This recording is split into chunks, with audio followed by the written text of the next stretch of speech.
అమ్మా పాటలవి వద్దమ్మా, ఒక కథ చెప్పు. ఏం కథ చెప్పను? పూర్వకాలంలో మన శ్రీశైలం గుడిని కట్టించిన మహారాజు ఈ ఊరిని పరిపాలించేవాడు.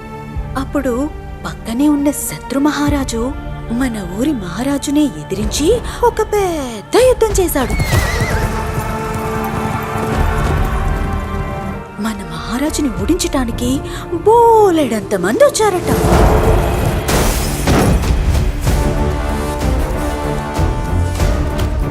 కానీ మన మహారాజు వచ్చిన శత్రువులందరినీ తాట తీసేశాడు. అక్కడ జరిగిన యుద్ధంలో ఆ శత్రు మహారాజు ఓడిపోయాడు. ఆ ఓడిపోయిన శత్రు మహారాజు మన నల్లమల్ల అడవులు లేవు, అందులోకెళ్ళి దాక్కున్నాడు. అప్పుడు మన శ్రీశైల మహారాజు వాణ్ణి ఎలాగైనా కనిపెట్టాల్సిందే అని చెప్పి ఆయన ఒక్కగానొక్క కొడుకుని ఒక నల్ల గుర్రం మీద పంపించాడు.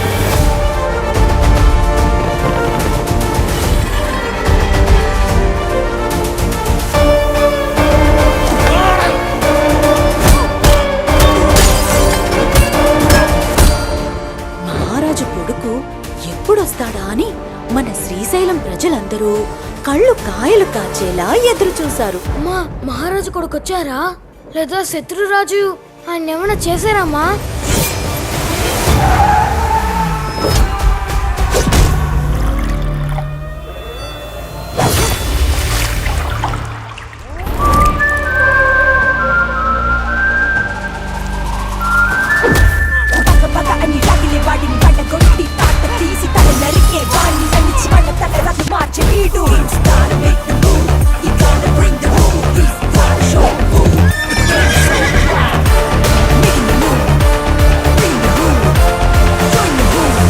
పొద్దుపోయింది, పడుకో. మానవులను వేటాడేటువంటి వేట కన్నా గొప్ప వేట ఈ లోకంలో మరొకటి లేదని ఇక కాలము ప్రకృతి మనకి చూపించబోతోంది.